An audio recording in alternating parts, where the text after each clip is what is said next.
Hello there, everybody. Good morning, good afternoon, and good evening, everybody. Welcome to another episode of Dissonant Files.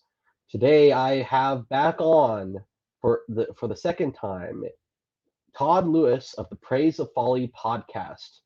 Now, I've been wanting to have this guy back on for a while because he does some great content over on his channel, and I think he has some really insightful things to say about the future of the dissident right, and also about uh, what we can do. And I think everything I hear from him seems in some way to be very on point and cogent. So Todd, why don't you give people who aren't as familiar with you a brief overview of what you like to do on your channel? Yeah, thanks again for having me on, Buckley. But on my channel, I sort of have, right now, I guess you could say two pretty reliable every week or every other week episodes of Roundtable. So that's every 2 weeks. And the Roundtables usually consist of Keith Preston, myself, Terminal Philosophy, and Swith and Dobson discussing history, political events, current events, economics, various ideas from different perspectives, and then see what we can learn from those different perspectives. Terminal Philosophy and I are ongoing series of the history of warfare. We've just finished the Greeks and are moving into the Roman period. And then there's all sorts of other content that maybe isn't regularly produced, but interviews, debates, all sorts of things. Topics ranging from theology to philosophy to history to economics to sociology. It's a pretty big umbrella. Yes, and I noticed that one of the main things that unites all aspects of your channel, from your history videos to your roundtable discussions, is that um, you are very much willing to look at the same thing from very different perspectives, while also going against the mold of things, the zeitgeist of things. Would you say that's correct? Ah, yeah, it is. Sorry, there was a little technical difficulty. What did you say? Oh yeah, I was just gonna say, yeah, that's correct. All right, all right. So, what I really wanted to have you on here today was to discuss a recent interview you had on the Southern Nationalist podcast Rebel Yell. Now, what how would you describe that interview? And maybe go over briefly what you discussed during that interview, at least during the first 30 minutes of it. Yeah, yeah. So this was sort of an autopsy on the right, where we sort of looked at why the dissident right had failed, and we sort of looked at it from a few different perspectives. The part that I started with, and we'll get into more detail, is G.K. Chesterton said that the soldier does not fight because he hates what's in front of him, but because he loves what's behind him. And the alt-right never really knew what it was defending. It never knew what it loved that was behind it. They might have had some vague notion about whiteness or European people, but they didn't even like each other. It was all these, circular firing squads. So I don't even know if they had a great love for white people. It seems like they had a tremendous hatred for the left.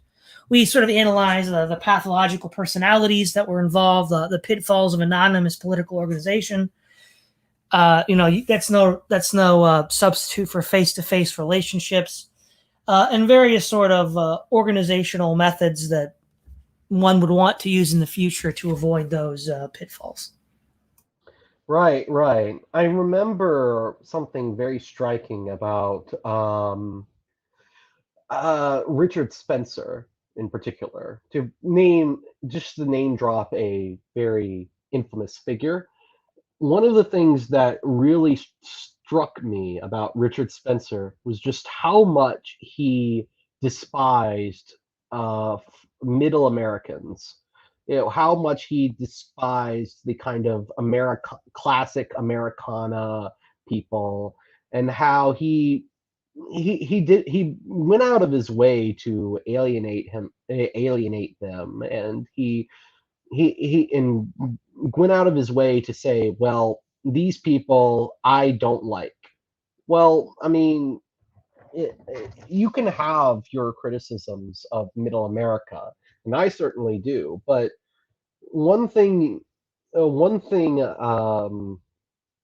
that kind of confused me about him was that he marketed himself as this kind of white identitarian. He wanted to have this kind of pan-European sort of basically Wakanda, but for white people.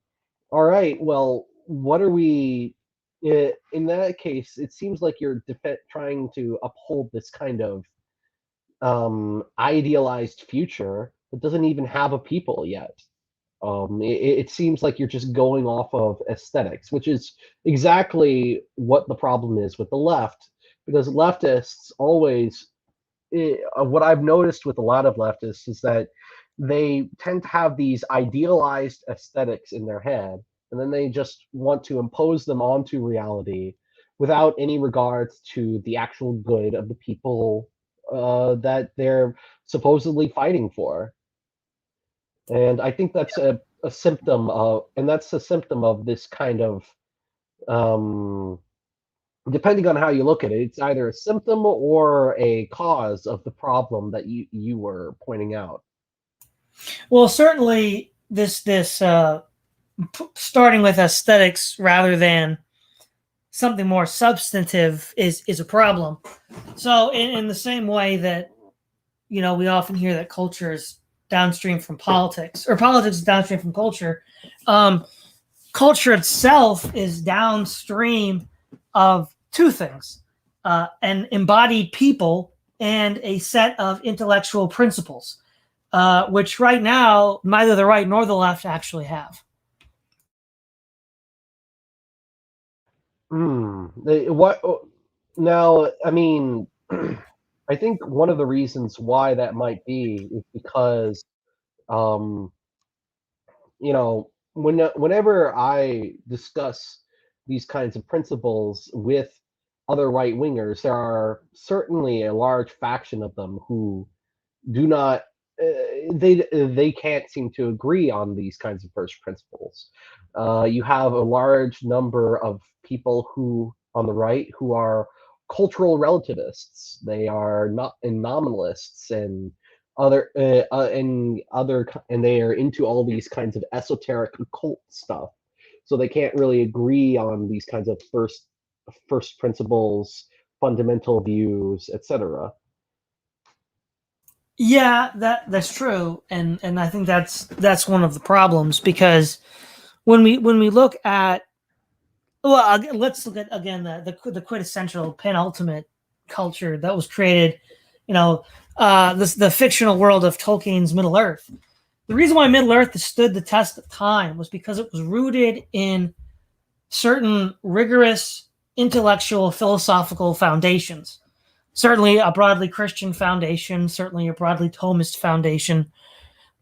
But the point is, whether you agree with all of the philosophical presuppositions that Tolkien is operating from, the fact that he is operating from these presuppositions creates a cohesive world that holds together in a way that most science fiction and most modern fantasy can't. And why it's sort of here today, gone tomorrow. Oh yes, I mean one of I think you mentioned before that um one of the things you said, I remember you saying in the Rebel Yell podcast, is that if if people in the alt right had been in touch with Aesop's fables or Grimm's folk tales, then you could then I think they would have gotten some of the moral messages from these stories that would have helped prevent some of the pitfalls that they fell into between 2016 and 2017. Exactly. Yes. And one of the things is, this is sort of a bit of a self-reflection, but growing up, in grade school and high school, I read a lot of the classics. I mean, first as part of my homeschool curriculum, but then later on because I just enjoyed reading them. And a lot of say manosphere types or alt-right types who maybe went through life and made some stupid decisions that they had to pay for later on, I sort of intuitively avoided because I had read all of this stuff. And you can learn from the classics that making rash decisions or decisions without knowing all the information or just something that doesn't smell right is dangerous. And they might not be manifested immediately, but they'll be manifested eventually. And so there were just sort of decisions that they made that they said, well, didn't turn out well for me, that I was just never going to make because I already knew from reading this content that this was extremely self-destructive behavior. Right, right. I remember being a part of, it's something interesting.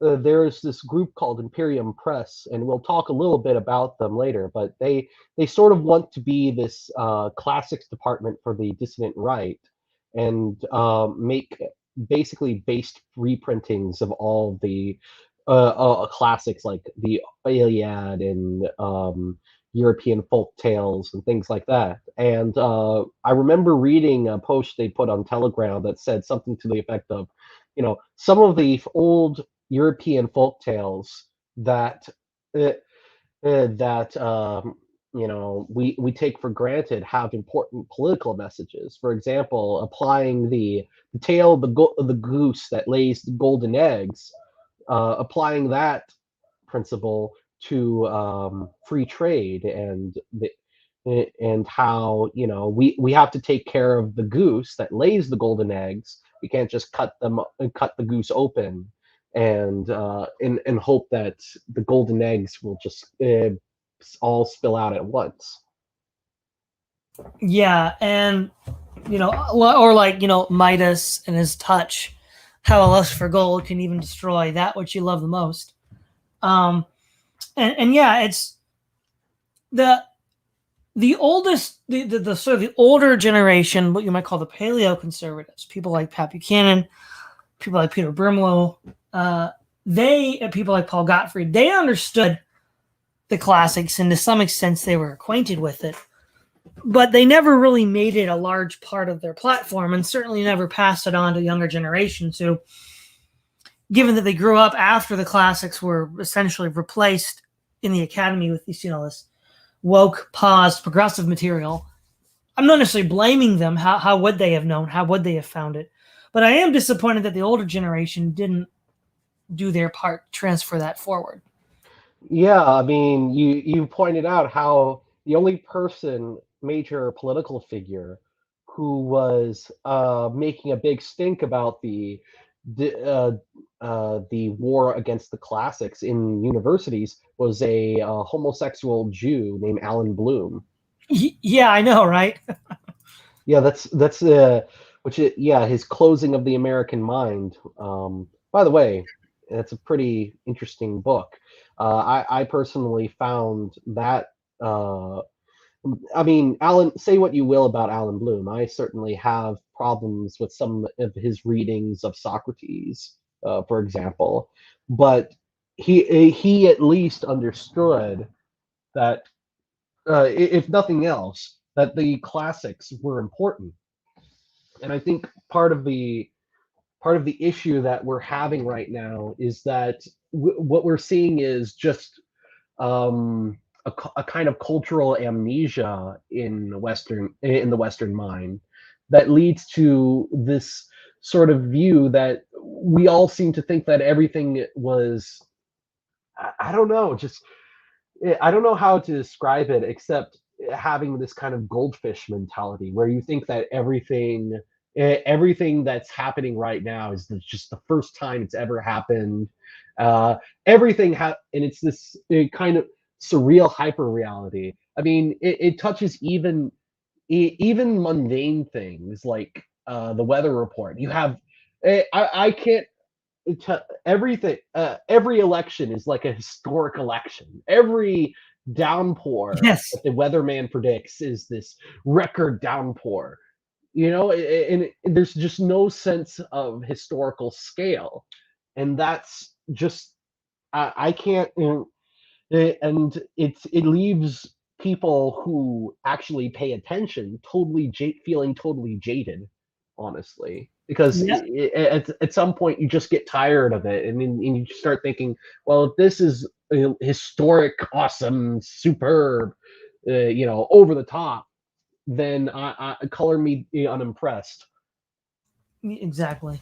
Exactly. And part of what it means to be a Western man, which is sort of a term that got thrown around amongst the dissonant right, is that you have to be, well, to quote Cicero, to be ignorant of one's past is to remain a child forever, which I guess proves the point you just made. But to be a Western man, you have to understand the history of the West. So that's one thing, the sort of actual events that happened.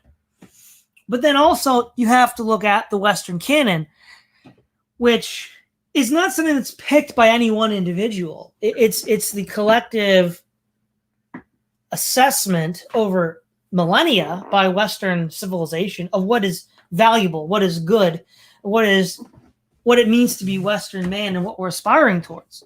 And because of that, while they might have different religions, pagan, Protestant, Catholic, they might have different time periods, ancient, medieval, modern, they all still converge on a set of key principles, which are, of course, the principles that the West has throughout its iterations sought to preserve and amplify.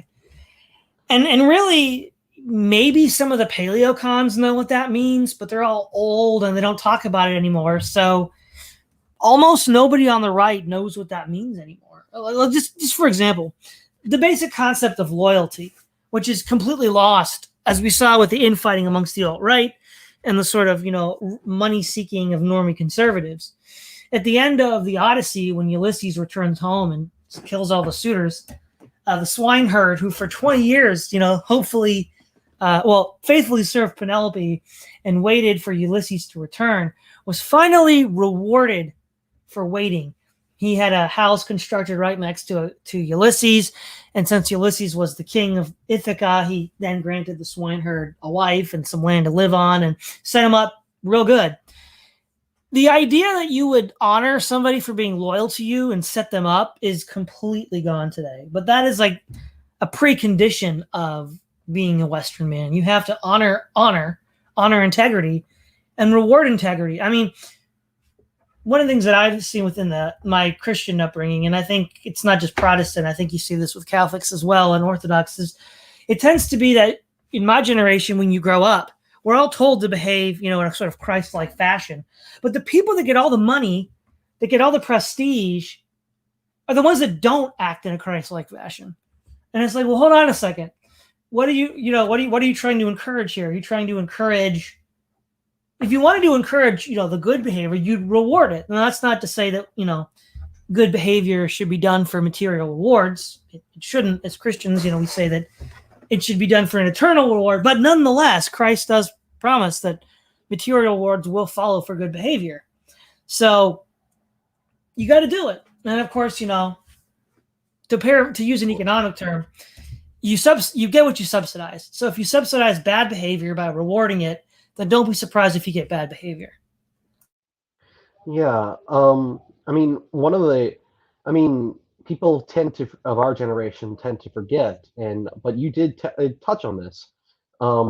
In previous generations, when we saw the rise of this kind of overt wokeness, one of the first things they did was they attacked the Western canon.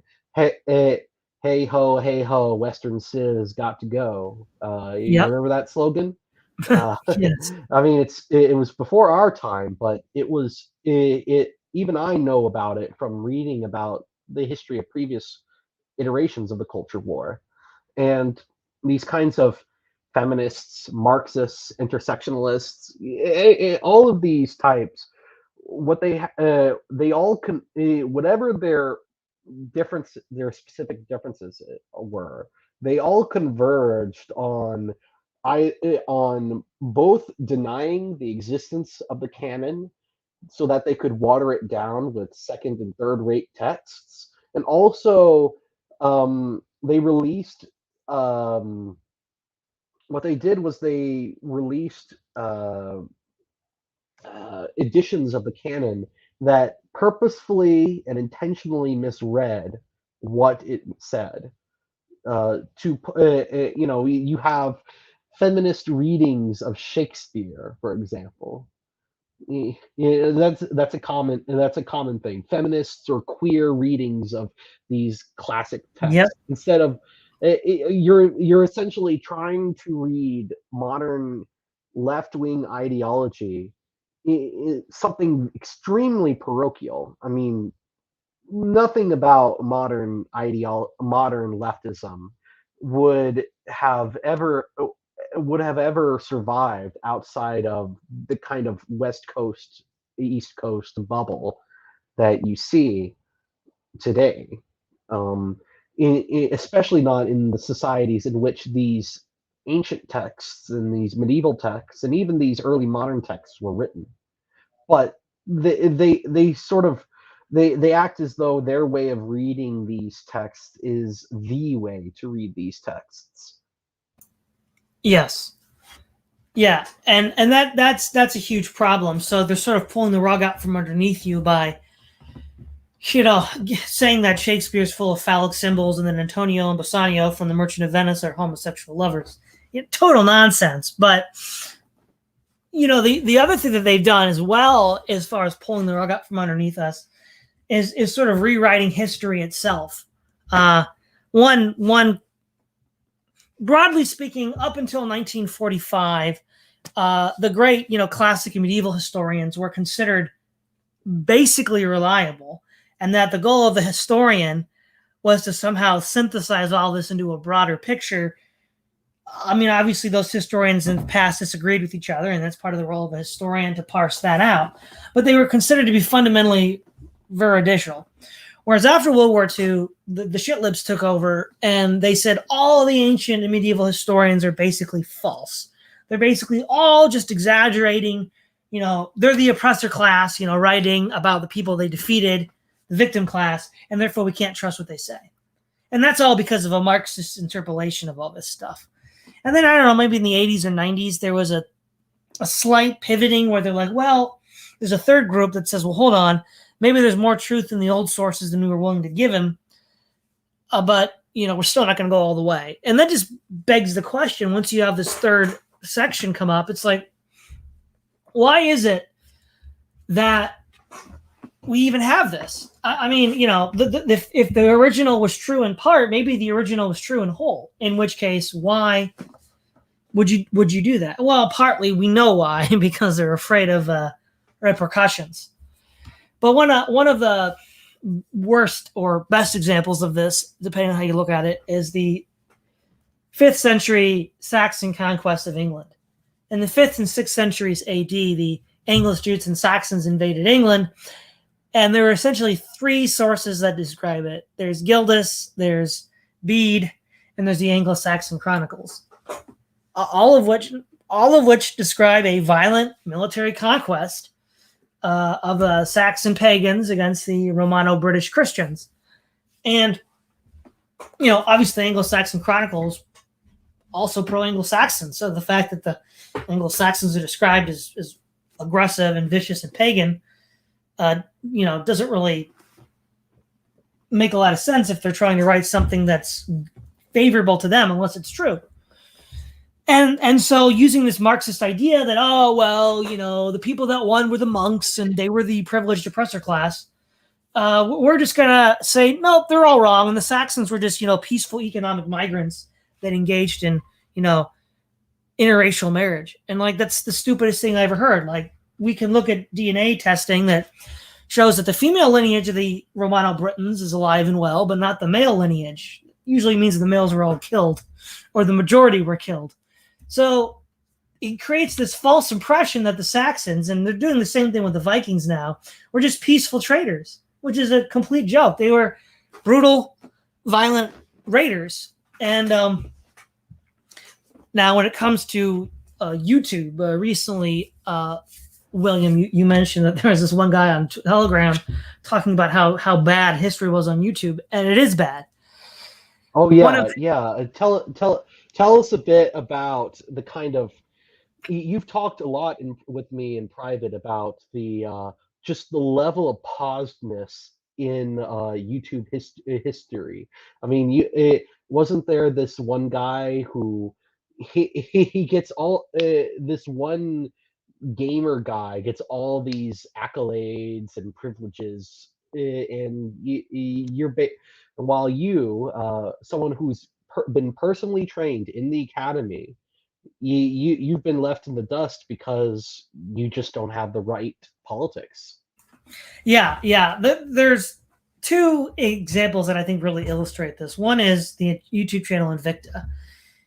He's a typical new male bug man, but if you look at where he started like 10 years ago, he's doing like BlizzCon. He's just like a gamer nerd, and then all of a sudden he just gets a ton of money to have really high quality videos, well edited, well narrated, great, graphic design, and he does a lot of ancient history. He'll have access to the U.S. Naval War College. He's got funding from sponsorships from the great courses. And probably the worst example from Invicta is a video he did on why the Persians lost the Greco-Persian War. And he is debunking, saying, oh, the Greeks were lying, Herodotus was lying, Plutarch was lying. They were just trying to make the Greeks look good. And that the Persians were just as good as the Greeks, but just got unlucky. Now, there's a lot that could be said about that. But if from Marathon until Gaugamela, the Persians are systematically beaten in every battle with the Greeks over 150 years, that's not luck, that's a trend. And the trend is the Persians kind of sucked. And then the other thing is, it's pure projection on Invicta's part to say that the Greeks and the ancient classical historians were writing hagiographies. I mean, for example, if you read Plutarch's Life of Themistocles, of course, Themistocles is highly relevant to the Persian Wars.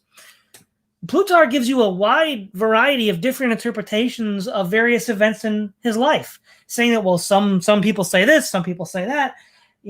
He might tell you what he thinks, but he generally leaves it up to the reader to decide based on the evidence that he provides. Whereas Invicta doesn't do any of that. He doesn't give you a multi-layered account of these different sources that, may lend in this way or in that way. Now, the other example that's this is the sin of omission, is Kings and Generals. They did a video on they have a video series on the rise of organized crime. And one of them was on the mafia or organized crime in North America. And so, beginning with the Irish population and then later the Italian population in New York City and Boston and areas like that, organized crime rises significantly. And in order to sort of spin the New York draft riots of 1863, they say that the nativists were bigoted xenophobes who didn't want the Irish to come in and work in America. When the whole point of the New York draft riots was the Irish went into the black quarter and started burning down their buildings and killing Negroes. And it was the xenophobic nativists that protected the black population. Totally misrepresenting the entire New York draft riots. And it's clearly catered to the anti-Trump era. I think this came out like a year or two ago. I don't even know if Biden was elected yet. And it was just it was so dishonest. I mean, even the History Channel, which is not known for being highly accurate, when they covered the New York draft riots, 15, 20 years ago, and they did real history, even they admitted that the Irish targeted the black population because they were competing for the same low-skill jobs, and they were opposed to the freeing of slaves because that'd be direct competition for their jobs. And these are just flagrant historical revisionists in the worst possible sense. And it's clearly for a political agenda. The Persian Empire is multicultural and multi-ethnic, which can be used as a prototype for the global integrated system they're trying to build. And so the Greeks are now the bad guys, and the Persians are the good guys. I mean, he literally says it in Invicta, literally says in the video, the Greeks are the bad guys. I mean, that's a bugman thing to say, but I don't know. What else can you say? Yeah, this is part of the problem with the ideology of modern leftism. They they all of history has to be um, divided. They have to divide all of history into light and dark, and then they have to show that the light side is always the most progressive side that they can find. So I mean, I don't think Invicta would have approved of half the things that the Persian Empire did in just itself, but because he might have read somewhere that they were multicultural because they conquered a lot of brown people. Suddenly, it's like they are the equivalent of the modern United States because reasons, I suppose. But or the draft riots. I mean, Kings and Generals could have easily written another script, a different script, saying that Well, how about this? the Irish immigrants were white supremacists attacking poor brown folks and over their jobs, and the nativists were these great saviors of black people. They were literal abolitionists, but that wouldn't have flown in the Trump era, because then that could have played into the nativist sentiments of Donald Trump. And so you see, by trying to find these ideological black and white conflicts in history, they're basically forced to flatten everything. They're basically forced to flatten any kind of nuance that you could find there, and and in some cases just outright make stuff up. Exactly. Um, the other thing that you'll see with kings and generals is they have this fixation on the obscure to make it appear as if it's normal, right? So there are lots of obscure instances throughout history. And for example, they like to focus on black men that rose to some position of high office outside of Africa. So, there was Peter the Great's adopted son, Gannibal, who became a general. There was a black samurai in feudal Japan. I think they bought a slave from a Portuguese sailing vessel. And then some black slave became like a warrior in the Hindu sultan's palace. And it's like, okay, those might be, interesting anecdotes. But when you see that Kings and Generals is focusing on those stories again and again and again, when they and in the case of Gannibal, they specifically did so because they wanted to say that these proves that all that any race can do whatever any other race can do, which is patently absurd. I mean, he's just one man in the service of the czar. You can't extrapolate a whole lot. So they've already admitted that there's this vested political progressive interest in sort of focusing on this voyeuristic fetish for the bizarre and trend breaking, whereas actual trends of history, they try to minimize by elevating these obscure examples, and it's really dishonest. It creates a very false impression.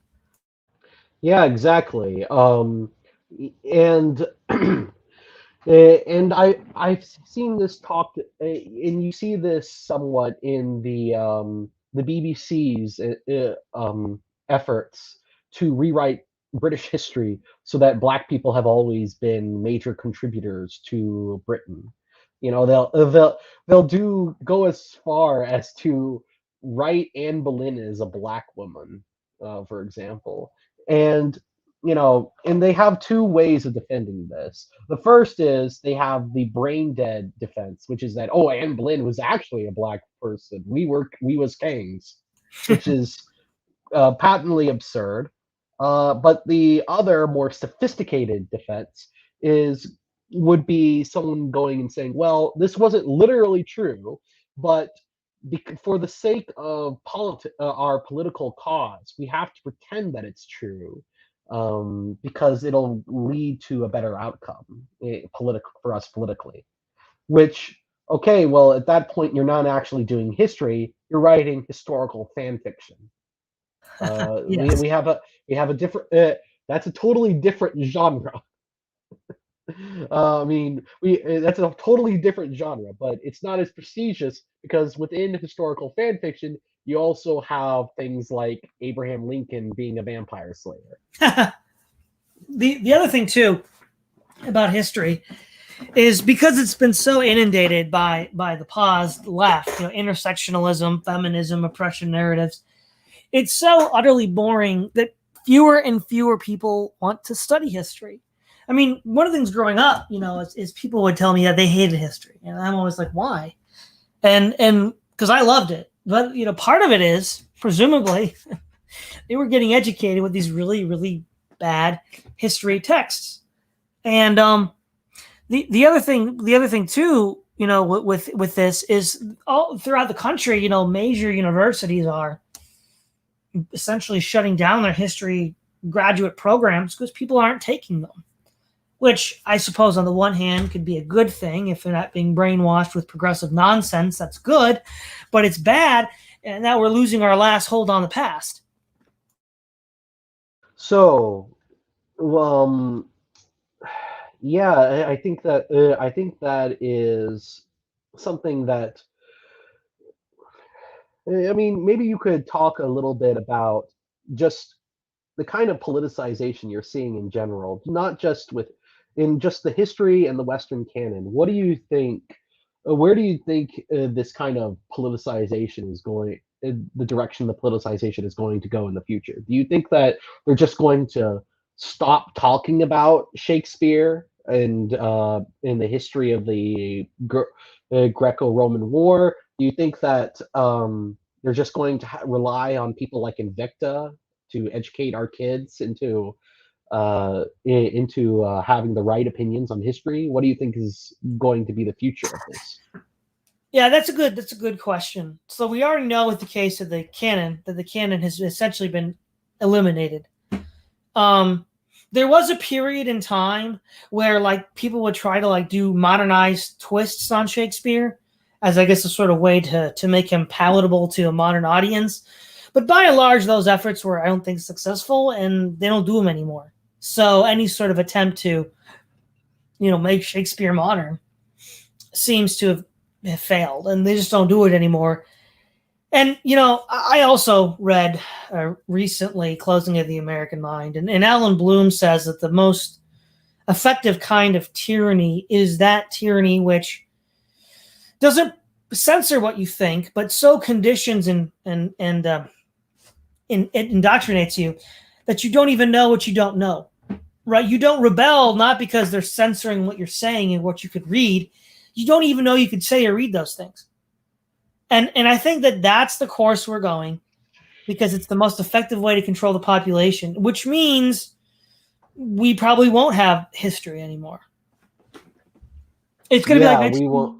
They're just going to Yeah, make it's it up. going to be kind of yeah, it's going to be they just make it up as they go, and I bet that Invicta is going to be one of the main fanfic writers that they hire. I mean, he's already done it. He's already done it. The Greeks are the bad guys, don't you know? Yeah, yeah. I mean, it's also kind of interesting how how in that Invicta video frames all of his revisionism. It's it's always framed as you were always told X, but actually the real truth is something totally paused. Yes, It's yes. something like that, and it's it's very and it's very it, it's very dishonest, and not just dishonest, it's just manifestly fake because eh, again, who is getting access to the the U.S. War museums, who is getting all these privileges. It's not it's Invicta, not uh, Todd Lewis, the Praise of Folly guy, who is uh, doing standard history, right? Yeah, well, there's another subset of this whole genre, right? Now it's much smaller, but it deals with World War II history and modern military history. There's this Austrian German guy, self-hating German guy, and he has two channels: military history visualized and military history not visualized, unoriginal titles, but one has got graphics and one doesn't.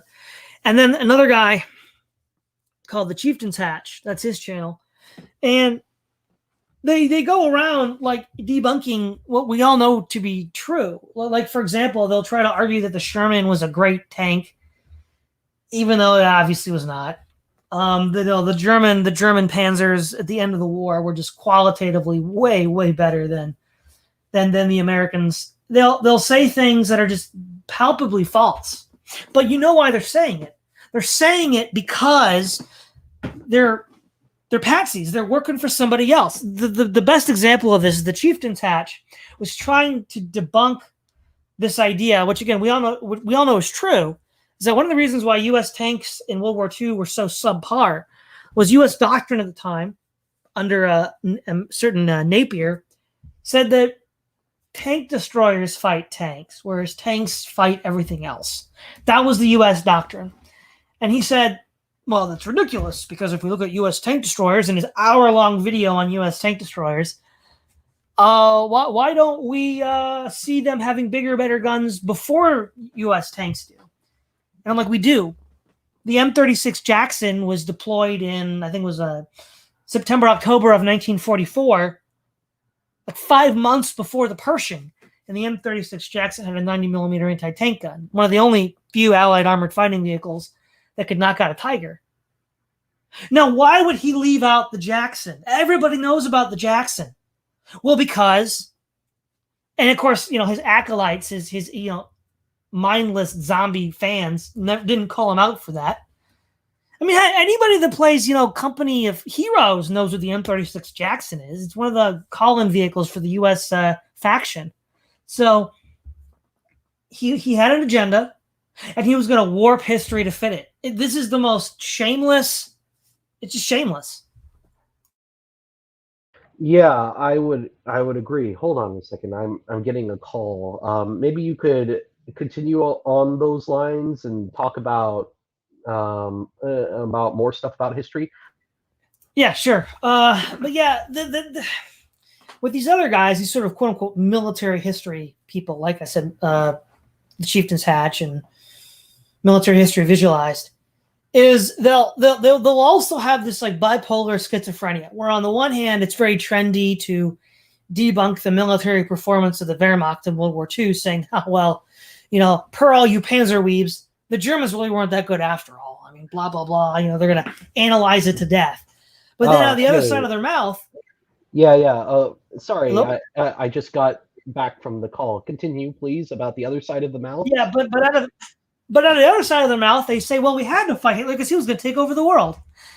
Well, hold on, champ. It can't be both. It can't be both. Which is it? Is the Wehrmacht, oversold? Is it really not that good? In which case, the Hitler threat wasn't that much of a threat. Or if he was going to take over the world, then they must have been pretty good. Which is it? Again, it's just this. I mean, you know what it's like? It's literally like the reporting on the COVID pandemic. It's so bipolar and nonsense that they just expect that you don't care. Exactly. They'll just say two completely contradictory things at the same time and expect you to believe both simultaneously, like doublethink or something. When and again, they expect, and the only way you could believe this nonsense is if you're just not paying attention, and if you're too busy playing video games or watching the latest Marvel movies on Netflix or something else like that. Exactly. I mean, The other thing too is military history visualized did a 7 Red Army myths of World War II video, September 17th, 2009. And one of the things he was trying to do was debunk the Suvorov thesis. Alexei Suvorov was a Soviet spy defector to the United States in the 1980s, who argued that the Soviets under Stalin were building a large mechanized army to conquer Europe. And his argument was that Hitler launched a preemptive strike against the Soviet armored mechanized buildup. Now, in order to debunk this is what he says. Of the tanks in the West, there were 10,540 deemed to be in sufficiently good state of repair to remain with the frontline units, even if 8,383 apparently needed some sort of light repairs to take place for the field units. Only 2,157 tanks were considered fully operational. Only. That's literally more than all of the tanks in all of the world's armies put together. But he prefaces it with only, with 8,000 reserves. Like, how does your head not explode? I mean, 2,000, I don't know about you guys, but 2,000 tanks sounds like a lot. And especially, yeah, and if it's anywhere near the relative amount, man, that's not even, it just seems, forget specialized knowledge. You'd have to have just a basic lack of common sense to. Well, it's a framing technique, right? By saying only, it's you're minimizing it in the way you're saying it, which is a classic fallacy, right? It's a I mean, it's a minimization of the facts. It's similar to how Kings and Generals minimizes historical trends in favor of yes, not one-offs. So it's really bad out there. Like it's awful. But I think that there is, if it's this bad out there, then there must be then this is the perfect opportunity, because one of the things I've been talking to some content creators behind the scenes, specifically Dave the Distributist, and poor Dave, he's very busy with his kid and his job and work and trying to finish things like that, and the thing it and he's noticed that all of the right-wing content creators he used to enjoy in the past 5 years, they're suddenly, all of a sudden, they started going silent, or their content started getting reduced. And I think one of the reasons why is because the modern left is becoming so ridiculous, and like you said, this is so bipolar, that all you have to do to quote unquote debunk them is to just lay out whatever the contradictory statements that they make next to each other, and that's it. Really, you just have to go, okay, which is it? Because that, and in that kind of environment, when you're constantly making those types of videos, and yet this nonsense still continues, it can get very, um how should I put it, demotivating, demoralizing, that's the word for it. It can get very demoralizing, and so it's no wonder that this kind of ennui just has settled across dissident right content on YouTube. And the whole censorship surrounding QAnon, the election, and COVID in general isn't helping anybody either.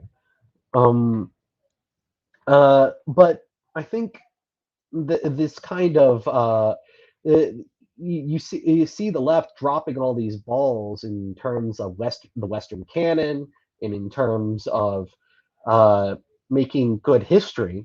Perhaps there is room for aspiring right-wing content creators to get into these spheres and just make good history and good readings of the Western canon. Maybe you could have I could, I have on my bookshelf. I have several books from the Western canon, some of which I've read, like the Iliad and Odyssey and Romeo and Juliet, and some of which I have not read, or rather have not finished reading, like Dante's Divine Comedy.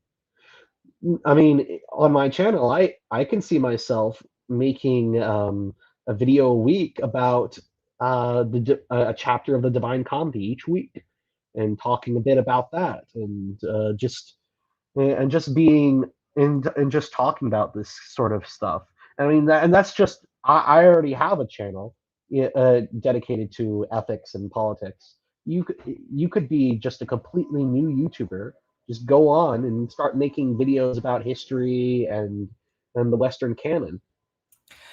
Yeah. One way you could go about doing it is as a sort of example. I'm into the radio dramas, or radio in general, which has sort of had a revival in the last 20 years due to the cheap recording software that's available now. You don't need a movie theater set studio to record good radio drama.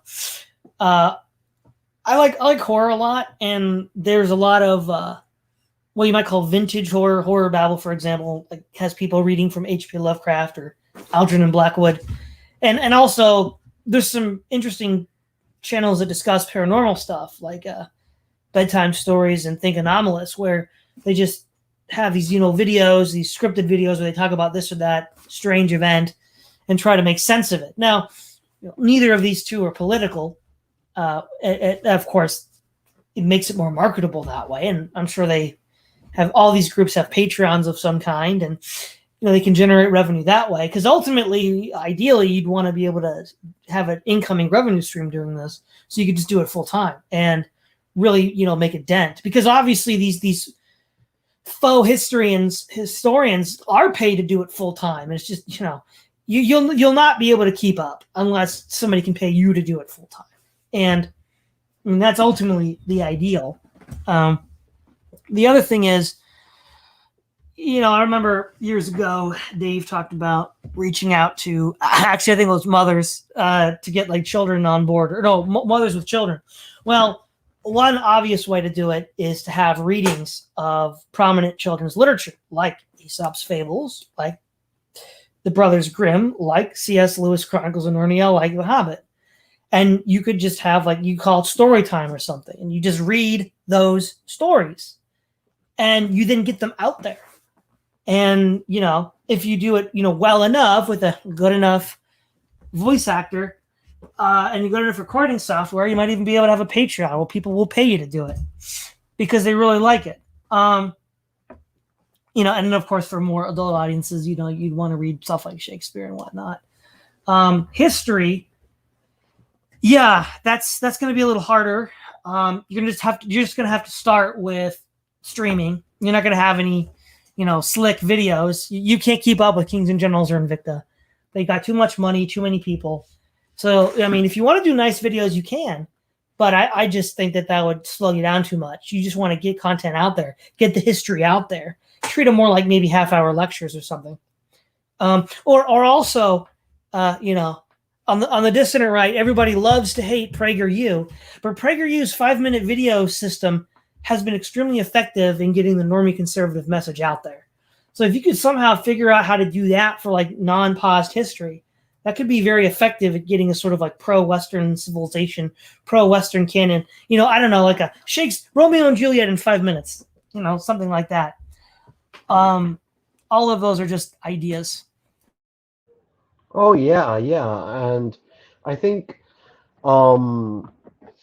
to go back to what you said about radio dramas. I mean, I'm someone who subscribed to bedtime stories, and I like reading about, and I like listening to bedtime stories, speak easy, things like that. And it is something that we're all interested it is something that we're all interested in, but I think there's also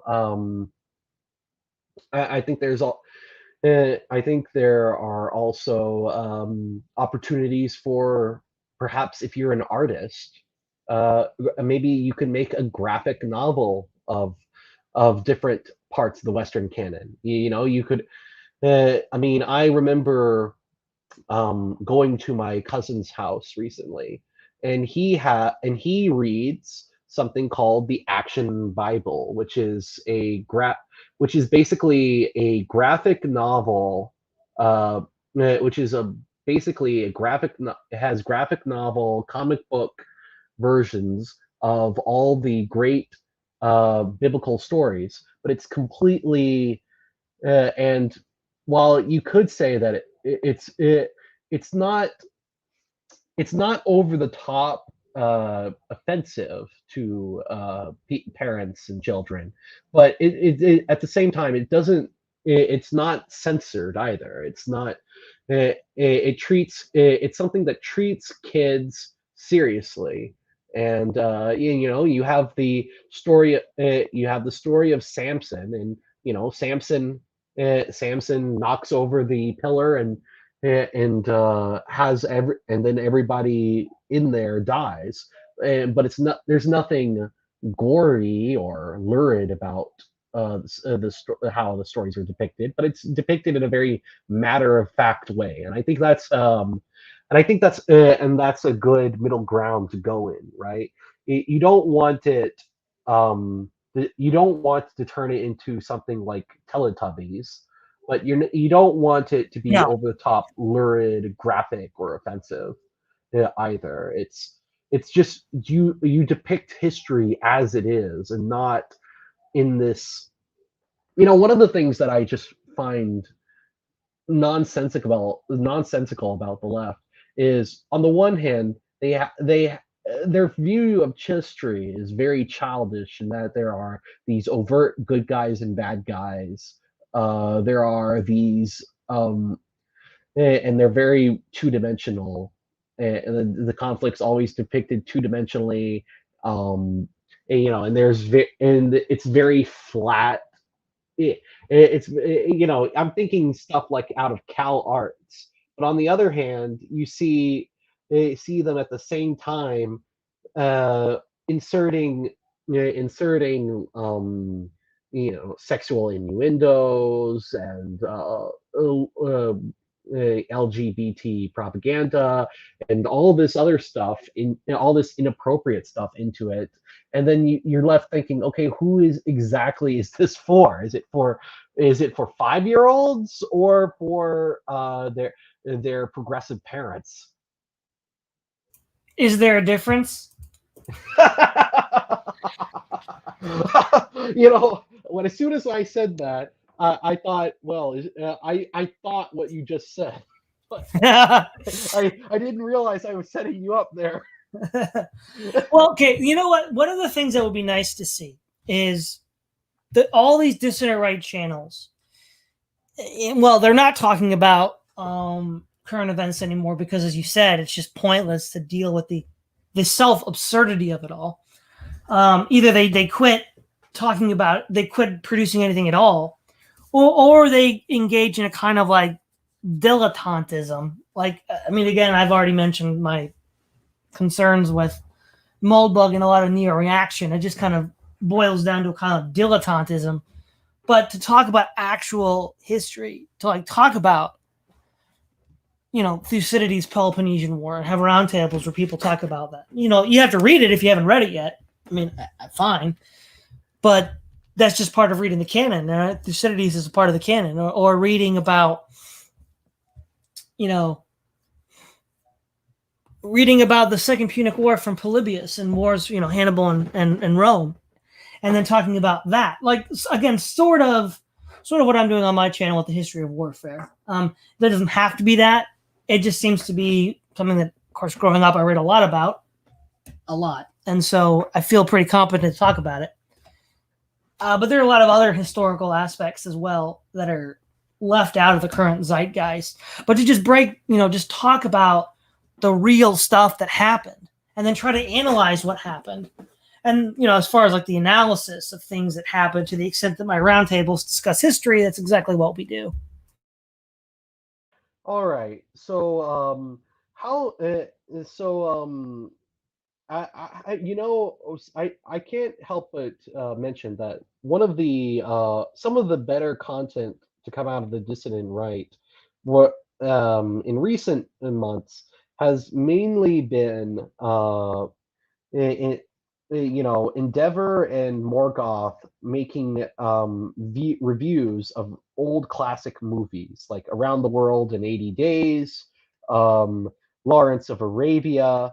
They even did one on The Incredibles, um, and and when they do these kinds of pop culture reviews, they they analyze it from just every angle you can think of, from the perspective of different philosophical worldviews, from the history, trying to contextualize the film in terms of its time, both the time period it's presenting and also the time it was produced in, and and talking about the messages in the film and how you could apply them to modern politics or modern life, all kinds of interesting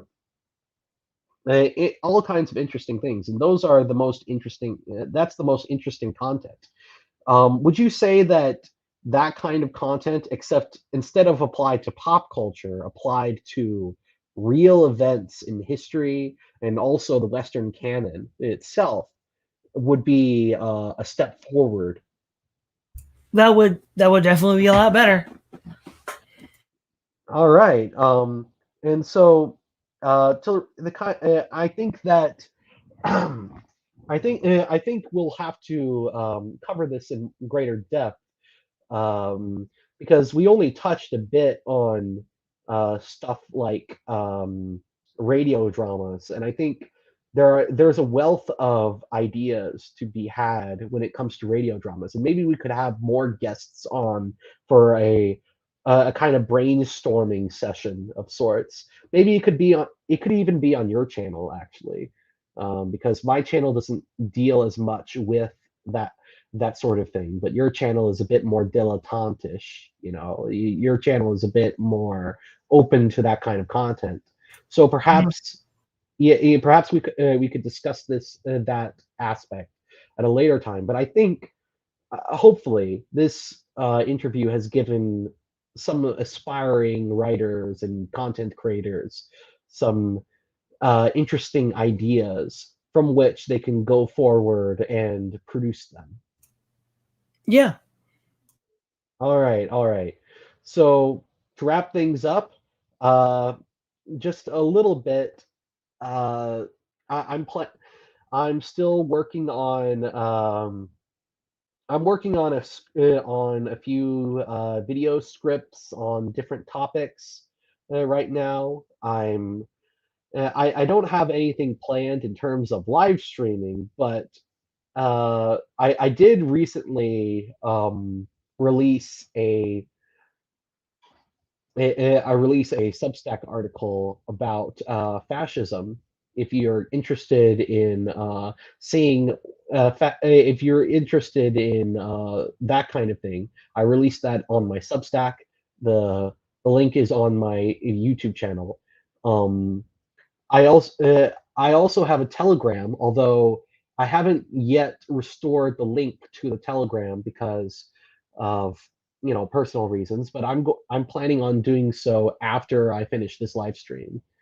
And is there anything to look out for on your channel, Todd? Well, next week I'll have another episode on the history of warfare, covering the Roman unification of Italy. And next Saturday, I should probably have also a roundtable discussion. Right. I really need to catch up on that history of warfare. Sorry, my voice is starting to give out. I really need to catch up on the history of warfare series. I'm nowhere near close to finishing it yet. but I really need to binge watch it. It's you know it's it's sort of the thing. Um, Instead of binge watching Marvel movies, you should binge watch Todd's YouTube channel, and especially his history of warfare stuff, because that is he does go into great depth on this, and I hope you got a taste of his historical knowledge just from this live stream. So check it out. All right. Anyway, that's about all for today. Um, Catch you later, guys. God bless.